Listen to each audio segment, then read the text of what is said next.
সাহাবী আব্দুল্লাহ ইবনে হুযায়ফা রাদিয়াল্লাহু তাআলা আনহু, উমর ফারুক রাদিয়াল্লাহু তাআলা আনহু, সাহাবী আব্দুল্লাহ ইবনে হুযায়ফা রাদিয়াল্লাহু তাআলা আনহুকে রোম রাজ্যে ইসলামের দাওয়াত দেওয়ার জন্য সেনাপতি বানায় পাঠিয়ে দিলেন। আব্দুল্লাহ ইবনে হুযায়ফা রাদিয়াল্লাহু তাআলা আনহু সাহাবাদেরকে নিয়ে সৈন্যদলকে নিয়ে রোম রাজ্যে ঢুকে গেল। রোম রাজ্যে ঢোকার পর আব্দুল্লাহ সহ তার দলবল সকলে আটক হয়ে গেল। আব্দুল্লাহ ইবনে হুযায়ফাকে ওই রোম রাজ্যের বাদশা হিরাক্লিয়াস বাদশার সামনে উপস্থাপন করা হলো। হিরাক্লিয়াস বাদশার সামনে তাকে দাঁড় করানো হলো। হিরাক্লিয়াস বাদশা বলতে কই, হে আব্দুল্লাহ, তুমি কি জানো না যে আমার রাজ্যে প্রবেশ করবে তার কেমন শাস্তি হতে পারে? আব্দুল্লাহ ইবনে হুযায়ফা রাদিয়াল্লাহু তাআলা আনহু কয়, জানি জানি ও হিরাক্লিয়াস বাদশা, শুনো, মানুষের হাতে কোনো শক্তি নাই, কোনো শক্তি নাই, তবে মানুষের একটা শক্তি আছে, মানুষ মানুষকে টুকরো টুকরো টুকরো করে ফেলতে পারে। ও হিরাক্লিয়াস বাদশা, এই শক্তি ছাড়া তোমার কাছে আর কোনো শক্তি নাই। হিরাক্লিয়াস বাদশা ডাকতে কয়, হে আব্দুল্লাহ, তার মানে তুমি মৃত্যুর জন্য প্রস্তুত? আব্দুল্লাহ ডাকতে কয়, হ্যাঁ, আমি মৃত্যুর জন্য প্রস্তুত। হিরাক্লিয়াস বাদশা কয়, ও আব্দুল্লাহ, মুক্তি পাওয়ার একটা রাস্তা আছে। বলে, কি রাস্তা? হিরাক্লিয়াস বাদশা ডাকতে কয়, হে আব্দুল্লাহ, তুমি যদি মুহাম্মদের কালিমাটা ছেড়ে দাও তাহলে তুমি মুক্তি পেয়ে যাবা। আব্দুল্লাহ ইবনে হুযায়ফা ডাকতে কয়, ও হিরাক্লিয়াস বাদশা, শুনো, এরকম চিন্তা ভাবনা তুমি বাদ দিয়া দাও, যে এরকম চিন্তা ভাবনা তুমি বাদ দিয়া দাও, মুহাম্মদের কালিমা ছেড়ে দিব, এরকম চিন্তা ভাবনা তুমি তোমার মাথা থেকে সরিয়ে ফেলো। তুমি আমাকে যেমন শাস্তি দাও না কেন, তুমি আমাকে যেরকম মৃত্যুদণ্ডে দাঁড় করাও না কেন, আমি মুহাম্মদের কালিমা ছাড়তে রাজি না। সুবহানাল্লাহ। হিরাক্লিয়াস বাদশা বলতে কই, হে আব্দুল্লাহ, বুঝা গেল তুমি মৃত্যুর জন্য প্রস্তুত। ও আব্দুল্লাহ, তুমি শোনো, আমি তোমাকে রোম রাজ্যের অর্ধেক রাজ্য তোমাকে দিয়া দিব, আমার মেয়েকে তোমার সাথে বিবাহ দিয়া দিব, অতএব তুমি রাজি হয়ে যাও, রাজি হয়ে যাও। আব্দুল্লাহ ডাকতে কয়, ইয়া হিরাক্লিয়া কুলু, ইয়া হিরাকুলু, লাউ রিদাত আলাইহি দুনিয়া কুল্লাহা মা আন আতরুকা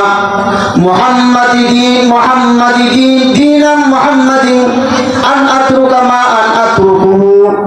ও হিরাক্লিয়াস বাদশা, শুনো, তুমি আমাকে এই রোম রাজ্যের অর্ধেক রাজ্য কেন, তুমি যদি আমাকে পুরা দুনিয়াটা আমার নামে লিখে দাও তারপরও আমি কালিমা ছাড়তে রাজি না। সুবহানাল্লাহ। এবার হিরাক্লিয়াস বাদশা ডাকতে কয়, হে আব্দুল্লাহ, সে তো খুব বড় পাক্কা ইমানদার, তাকে তো কোনোভাবেই ইসলাম ধর্ম থেকে ধর্মান্তরী করা যাচ্ছে না। এবার তাকে ফাঁসির কাস্টে উঠানো হলো, তাকে ফাঁসি দেওয়া হবে। আব্দুল্লাহ ইবনে হুযায়ফা রাদিয়াল্লাহু তাআলা আনহুকে ফাঁসির কাস্টে বসানো হলো। আব্দুল্লাহ ইবনে হুযায়ফা সেখানে বৈশা বৈশা হাসতেছে। কি করতেছে? হাসতেছে। যে আব্দুল্লাহ ইবনে হুযায়ফাকে ফাঁসির কাস্টে ঝুলানো হলো, যে তাকে এখন ফাঁসি দেওয়া হবে, তিনি সেখানে বৈশা কি করতেছে? হাসতেছে। আজকে আমাকে আপনি যদি এরকম শাস্তি দণ্ডামান, এরকম ভাবে ফাঁসির কাস্টে ঝোলানো হয়, তাহলে কি আমার মুখ দিয়ে হাসি বের হবে? হ্যাঁ, বের হবে না। কিন্তু আব্দুল্লাহ ইবনে হুযায়ফা, তার মুখের মধ্যে আনন্দের কারণে তার হাসি। হিরাক্লিয়াস বাদশা ডাক দিয়া কয়, ও আব্দুল্লাহ, তুমি এমন একটা স্থানেও বসে তুমি হাসতেছো, এর কারণটা কি জানতে পারি? আব্দুল্লাহ ডাক দিয়া কয়, আমার আল্লাহ তাআলা বলেন, ইন্নাল্লাহা আশতারা মিনাল মুমিনিনা আনফুসাহুম ওয়া আমওয়ালাহুম বিআন্না লাহুমুল জান্নাহ। আল্লাহ তাআলা বলেছেন, আল্লাহ তাআলা মুমিনের জান ও মাল ক্রয় করে নিবে জান্নাত দান করবেন। সুবহানাল্লাহ। আর আজকে যেহেতু আমি আমার জানকে আল্লাহর রাস্তায় বিক্রি করতেছি, এর বিনিময়ে আল্লাহ তাআলা আমাকে জান্নাত দেবেন, এর খুশিতে আমি আজকে হাসতেছি। সুবহানাল্লাহ। এমন একটা স্থানে বসে তিনি কি হাসতেছে? কেন হাসতেছে? যে আল্লাহ পাক রব্বুল আলামিন মুমিনের জান মাল ক্রয় করে নিয়েছে, এর বিনিময়ে আল্লাহ তাআলা কি দিবে? জান্নাত দান করবেন। সুবহানাল্লাহ। ততএব বোঝা গেল আজকে যদি আমাদের উপরে যদি হামলা আসে ইসলামকে বাদ দেওয়ার জন্য, মুসলমানিত্বকে ছাড়ার জন্য, তারপরেও আমি ইসলাম থেকে লড়বো না, ঠিক কিনা? অতএব আমি হলো উম্মতি মুহাম্মদ। আমার ঈমান দৃঢ় ঈমান, আমার ঈমানকে মজবুত করে রাখতে হবে। আমার সামনে যতই বিপদ আসুক না কেন, আমাকে যদি আগুনের মধ্যে ফেলে পুড়িয়ে সারকার করে দেওয়া হয়, তারপরেও আমি ঈমানকে ছাড়তে রাজি না, ঠিক কিনা বলো?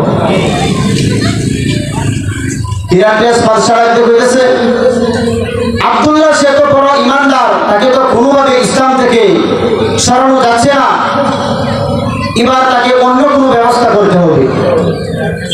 হিরাক্লিয়াস বাদশা রাখতে কয়, আব্দুল্লাহ এবং তার দলবলদেরকে তৈলের সামনে নিয়ে আসো।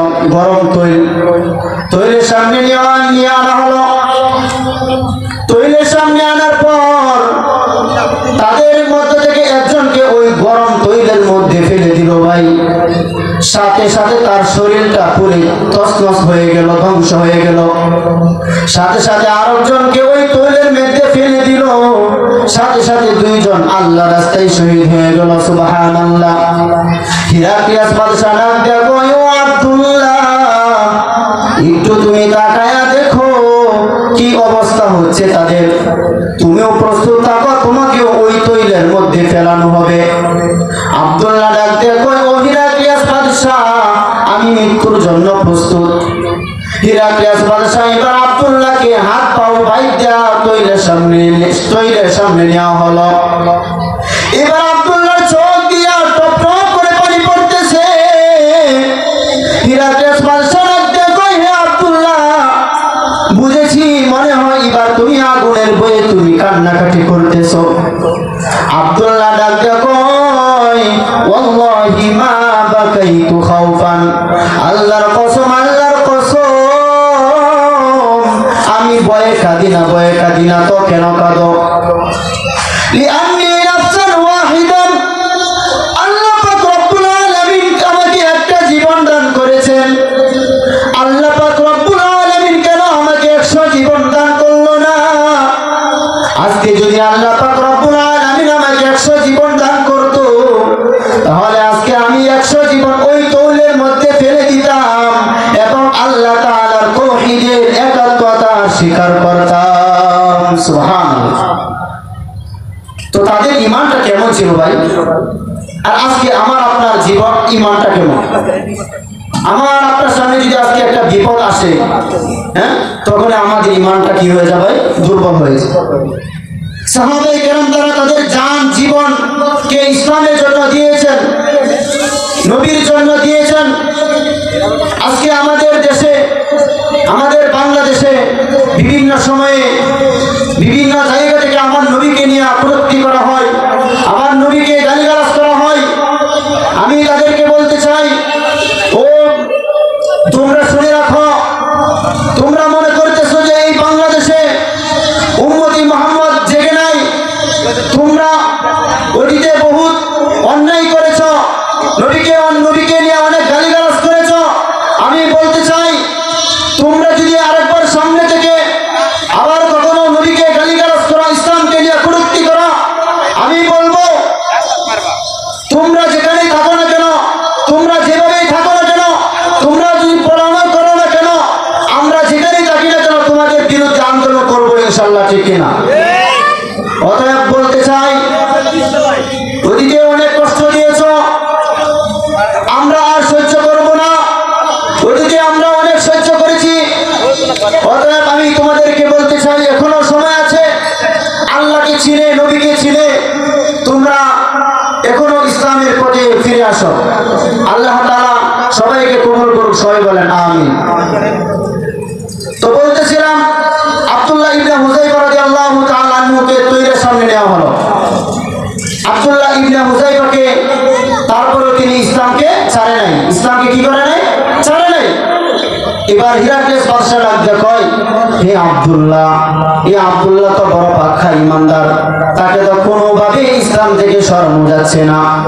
উজির ডাক দিয়ে কয়, ও হিরাক্লিয়াস বাদশা, আর একটা সুযোগ দিন, দেখি তাকে কোনোভাবে ইসলাম থেকে হটানো যায় কিনা। এবার হিরাক্লিয়াস বাদশা সুযোগ দিল। আব্দুল্লাহ ইবনে হুযায়ফা রাদিয়াল্লাহু তাআলা আনহুকে ইসলাম থেকে সরিয়ে তাকে কাফের বানাবে। হিরাক্লিয়াস বাদশা রিস্ক নিয়ে গেল। একটা রুমের মধ্যে তাকে আটকানো হলো। 3 দিন পর্যন্ত ওই রুমের মধ্যে ছিল। হিরাক্লিয়াস বাদশার মেয়েও ওই রুমের মধ্যে ছিল। হিরাক্লিয়াস বাদশার মেয়ে অনেক চেষ্টা করেছে তাকে ইসলাম থেকে কাফের বানানোর জন্য, কিন্তু 3 দিন পর্যন্ত তার জবান থেকে একই উচ্চারণ হচ্ছিল, লা ইলাহা ইল্লাল্লাহু মুহাম্মাদুর রাসূলুল্লাহ। 3 দিন পর ওই মেয়ে ঘর থেকে বের হয়ে গেল, ও বাবা, আপনি আমাকে কার কাছে পাঠাইছেন? মানুষের কাছে পাঠাইছেন নাকি পাথরের কাছে পাঠাইছেন? ও বাবা গো, 3 দিন পর্যন্ত, 3 দিন যাবত তার মুখ থেকে একই আওয়াজ, লা ইলাহা ইল্লাল্লাহ, কালিমার আওয়াজ, কালিমার আওয়াজ। তার প্রত্যেকটা কথা, প্রত্যেকটা কালিমা আমার অন্তরে আঘাত করতেছে। ও বাবা গো, আমাকে মাফ করে দাও। ওই কালিমার প্রতিটা আঘাত আমার অন্তরকে জর্জর করে দিছে। ও বাবা গো, আমাকে মাফ করে দাও, আমি ওই কালিমা পড়ে মুসলমান হয়ে গেলাম। সুবহানাল্লাহ। কালিমার কি পাওয়ার! 3 দিন পর্যন্ত ওই ঘরের মধ্যে আটকানো ছিল, তাকে কিভাবে ইসলাম থেকে কাফের বানানো যায় কিনা। তারপরেও আব্দুল্লাহ ইবনে হুযায়ফা রাদিয়াল্লাহু তাআলা আনহু ঈমানকে ছাড়ে নাই। তিনি অনেক কষ্ট করেছেন, অনেক কষ্ট করেও ঈমানকে ঠিক রেখেছেন।